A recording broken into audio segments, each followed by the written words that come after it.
Silent archaic in Malik repeatedly refers to a delocalization that the voice speaks in temporal terms as the present, the year before, and thousands upon thousands of years.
In Malik, the archaic is joined by way of the voice to the flux of the wind that carries the scent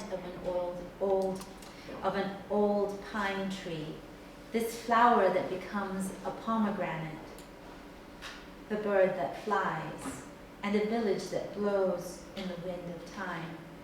Ostensibly, writes Ken Gay in a 1965 review, Malik discusses the finds of the archaeologist and shows them at work.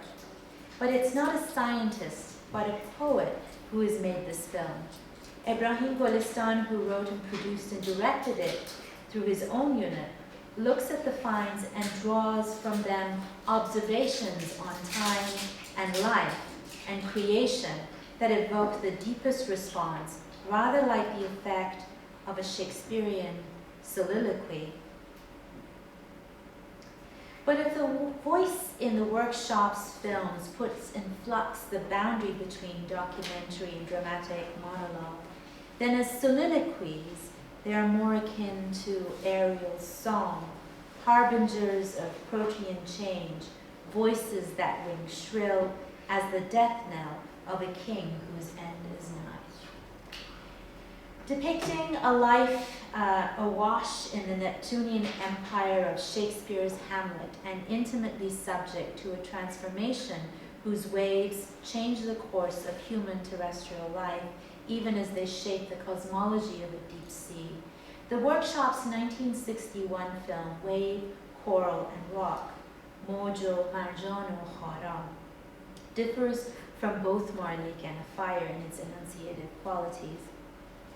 Eschewing the visual language of earth and sediment, the voiceover in Wave recasts the archaic in terms of seawater's capacity for transformation and entangles itself in it.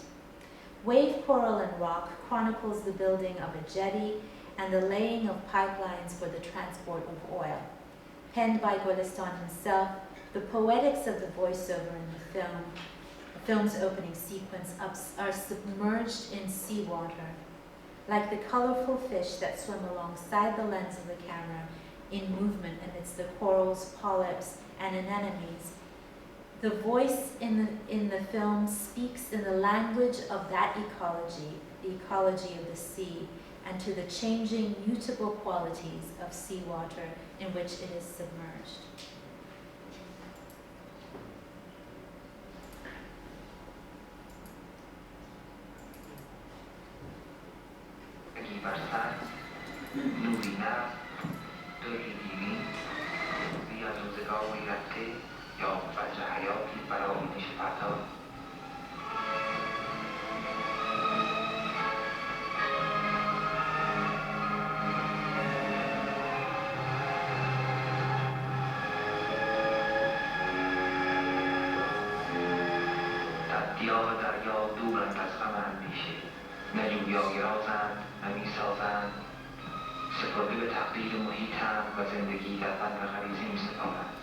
neither in search of secrets nor in a quest to build, oblivious of the torments of thought. The camera, like the fish whose life it narrates, is subject to the changing environment and leads life according to its natural dispositions.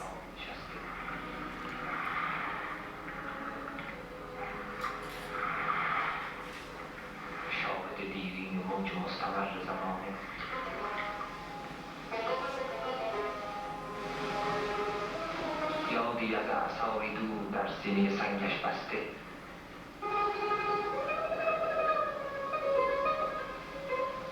دورانی که دنیا ملک ماهی بود و عهدی که آدمی نماز به محراب ناهید می‌نهاد. The voiceover begins in this way to situate the archaic in relation to the chemical and vital properties of seawater, and we note that it is itself transformed in relation to it. For a male voice, not the traditional female voice, embodies the voice of the siren or sea nymph, that creature of the brim that confuses the boundaries between sea and land. This threshold voice, caught in the flux and flow of the sea, bids the camera to surface. Emerging from the seafloor alongside the camera, the voiceover speaks as the voice of the delocalizing waves, waves that unmoor and perturb the permanence of the shoreline. Vamoj, vamoj, vamoj, kishos, kebord. And to the rocks that the voice remarks are sun-soaked corals, once the palaces of the fish that reigned as monarchs amongst them.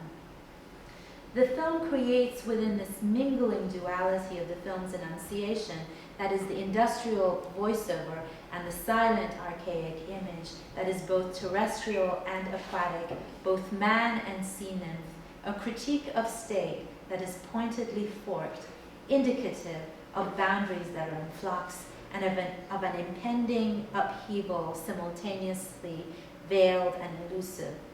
For as Edouard Blisson notes, the sea is both source and graveyard for history's accumulation. Gulistan's poetic voiceover in Wave, Coral, and Rock fully realizes this aquatic genealogy.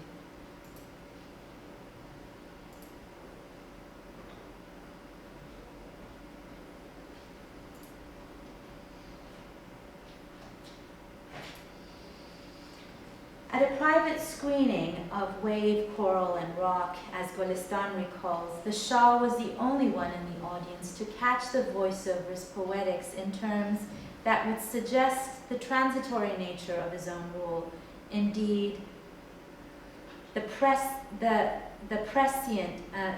prescient of a revolution that would arise from the tracks of residual foam, as tanker ships would transport the riches of land and sea to an elsewhere in whose grips the Shah himself was subject.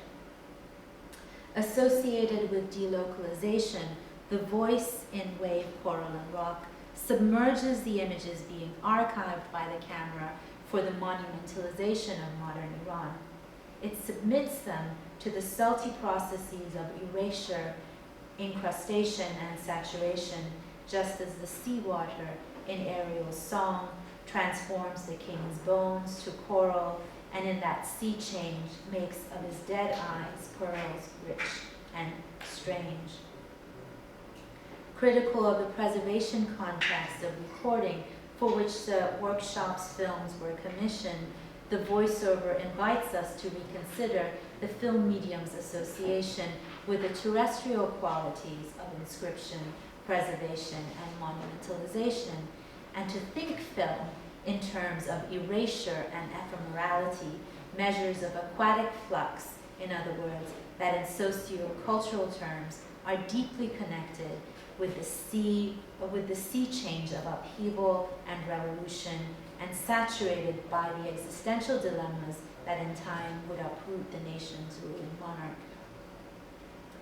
It is this voice, the upending voice, that rises from the depths of despair, the voice of upheaval, the voice captured on location, the voice of ordinary people, a voice that arrives already networked to other voices.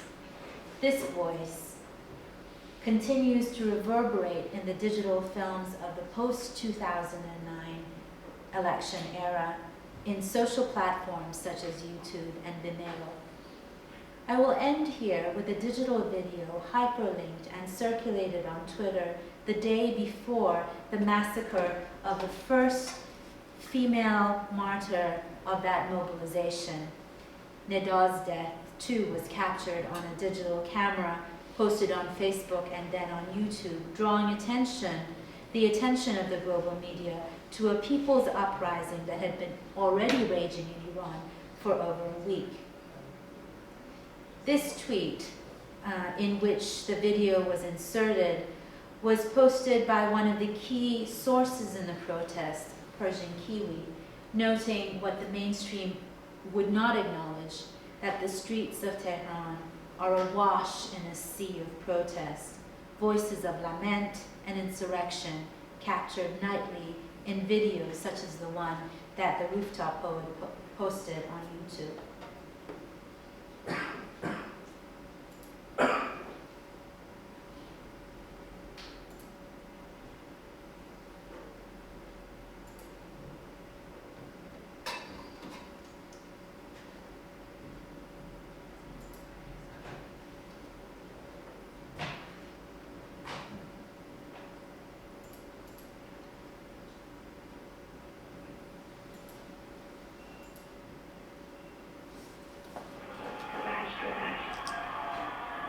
I'm going to start it over again.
اینجا کجاست که ما فقط باز کجا خودمون داریم صدامون رو به گوش دنیا میرسونیم.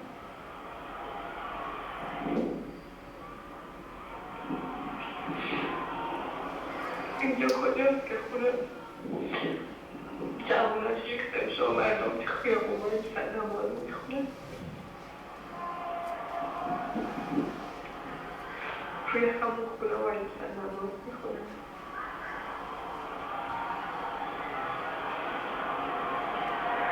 اینجا کجاست که مردمش عروضی و باش خطاب میشن. اینجا کجاست بخواد بگن اینجا ایرانه، اینجا فرزندین من و توه.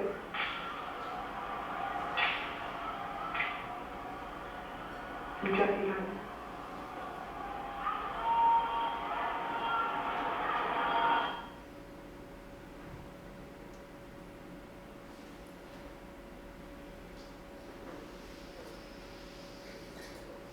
That's it.